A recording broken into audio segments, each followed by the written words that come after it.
Welcome to Storytime with Rowbee and friends. Let's read together. Follow along with the bouncing words. A Bad Case of Stripes, written by David Shannon. Camilla Cream loved lima beans, but she never ate them. All of her friends hated lima beans, and she wanted to fit in. Camilla was always worried about what other people thought of her. Today, she was fretting even more than usual.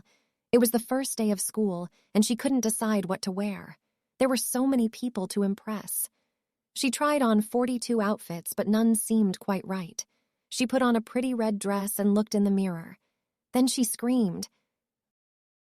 Her mother ran into the room and she screamed too. "Oh, my heavens," she cried. "You're completely covered with stripes." This was certainly true. Camilla was striped from head to toe. She looked like a rainbow. Mrs. Cream felt Camilla's forehead. "Do you feel all right?" she asked. "I feel fine," Camilla answered, "but just look at me." "You get back in bed this instant," her mother ordered. "You're not going to school today."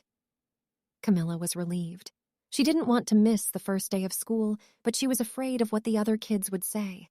And she had no idea what to wear with those crazy stripes. That afternoon, Dr. Bumble came to examine Camilla. "Most extraordinary," he exclaimed. "I've never seen anything like it. Are you having any coughing, sneezing, runny nose, aches, pains, chills, hot flashes, dizziness, drowsiness, shortness of breath, or uncontrollable twitching?" "No," Camilla told him. "I feel fine." "Well then," Dr. Bumble said, turning to Mrs. Cream, "I don't see any reason why she shouldn't go to school tomorrow. Here's some ointment that should help clear up those stripes in a few days. If it doesn't, you know where to reach me." And off he went. The next day was a disaster. Everyone at school laughed at Camilla. They called her Camilla Crayon and Night of the Living Lollipop. She tried her best to act as if everything were normal, but when the class said the Pledge of Allegiance, her stripes turned red, white, and blue, and she broke out in stars. The other kids thought this was great. One yelled out, "Let's see some purple polka dots." Sure enough, Camilla turned all purple polka dotty. Someone else shouted, "Checkerboard!" and a pattern of squares covered her skin. Soon everyone was calling out different shapes and colors, and poor Camilla was changing faster than you can change channels on a TV. That night, Mr. Harms, the school principal, called. "I'm sorry, Mrs. Cream," he said. "I'm going to have to ask you to keep Camilla home from school. She's just too much of a distraction, and I've been getting calls from the other parents. They're afraid those stripes may be contagious." Camilla was so embarrassed. She couldn't believe that 2 days ago everyone liked her. Now nobody wanted to be in the same room with her. Her father tried to make her feel better. "Is there anything I can get you, sweetheart?" he asked. "No, thank you," sighed Camilla. What she really wanted was a nice plate of lima beans, but she had been laughed at enough for one day. Well, yes, I see," Dr. Bumble mumbled when Mr. Cream phoned the next day. "I think I'd better bring in the specialists. We'll be right over."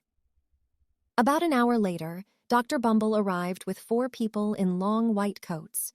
He introduced them to the Creams.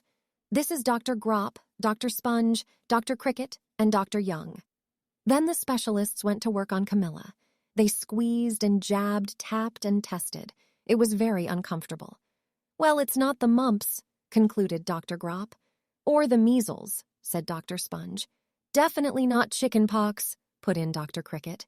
"Or sunburn," said Dr. Young. "Try these," said the specialists. They each handed her a bottle filled with different colored pills. "Take one of each before bed," said Dr. Grop. Then they filed out the front door, followed by Dr. Bumble. That night, Camilla took her medicine. It was awful. When she woke up the next morning, she did feel different, but when she got dressed, her clothes didn't fit right. She looked in the mirror, and there, staring back at her, was a giant, multicolored pill with her face on it. Dr. Bumble rushed over as soon as Mrs. Cream called. But this time, instead of the specialists, he brought the experts. Dr. Gourd and Mr. Mellon were the finest scientific minds in the land. Once again, Camilla was poked and prodded, looked at and listened to. The experts wrote down lots of numbers. Then they huddled together and whispered. Dr. Gourd finally spoke. "It might be a virus," he announced with authority. Suddenly, fuzzy little virus balls appeared all over Camilla. "Or possibly some form of bacteria," said Mr. Mellon. Out popped squiggly little bacteria tails. "Or it could be a fungus," added Dr. Gourd. Instantly, Camilla was covered with different colored fungus blotches. The experts looked at Camilla, then at each other. "We need to go over these numbers again back at the lab," Dr. Gourd explained. "We'll call you when we know something." But the experts didn't have a clue, much less a cure. By now, the TV news had found out about Camilla. Reporters from every channel were outside her house, telling the story of the bizarre case of the incredible changing kid. Soon, a huge crowd was camped out on the front lawn. The Creams were swamped with all kinds of remedies from psychologists, allergists, herbalists, nutritionists, psychics, an old medicine man, a guru, and even a veterinarian. Each so-called cure only added to poor Camilla's strange appearance until it was hard to even recognize her. She sprouted roots and berries and crystals and feathers and a long, furry tail. But nothing worked. One day, a woman who called herself an environmental therapist claimed she could cure Camilla. "Close your eyes," she said. "Breathe deeply and become one with your room." "I wish you hadn't said that," Camilla groaned. Slowly, she started to melt into the walls of her room. Her bed became her mouth, her nose was a dresser, and 2 paintings were her eyes. The therapist screamed and ran from the house. "What are we going to do?" cried Mrs. Cream. "It just keeps getting worse and worse." She began to sob. At that moment, Mr. Cream heard a quiet little knock at the front door. He opened it, and there stood an old woman who was just as plump and sweet as a strawberry. "Excuse me," she said brightly, "but I think I can help."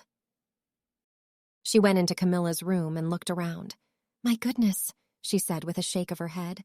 "What we have here is a bad case of stripes, one of the worst I've ever seen." She pulled a container of small green beans from her bag. "Here," she said. "These might do the trick." "Are those magic beans?" asked Mrs. Cream. "Oh my, no," replied the kind old woman. "There's no such thing. These are just plain old lima beans. I'll bet you'd like some, wouldn't you?" she asked Camilla. Camilla wanted a big, heaping plateful of lima beans more than just about anything, but she was still afraid to admit it. "Yuck," she said. "No one likes lima beans, especially me." "Oh dear," the old woman said sadly. "I guess I was wrong about you." She put the beans back in her bag and started toward the door. Camilla watched the old woman walk away. Those beans would taste so good. And being laughed at for eating them was nothing compared to what she'd been going through. She finally couldn't stand it. "Wait," she cried. "The truth is, I really love lima beans." "I thought so," the old woman said with a smile. She took a handful of beans and popped them into Camilla's mouth. "Mmm," said Camilla. Suddenly, the branches, feathers, and squiggly tails began to disappear. Then the whole room swirled around. When it stopped, there stood Camilla, and everything was back to normal. "I'm cured!" she shouted. "Yes," said the old woman. "I knew the real you was in there somewhere." She patted Camilla on the head. Then she went outside and vanished into the crowd. Afterward, Camilla wasn't quite the same. Some of the kids at school said she was weird, but she didn't care a bit. She ate all the lima beans she wanted, and she never had even a touch of stripes again. Thank you for reading with us. We can't wait until we read together again.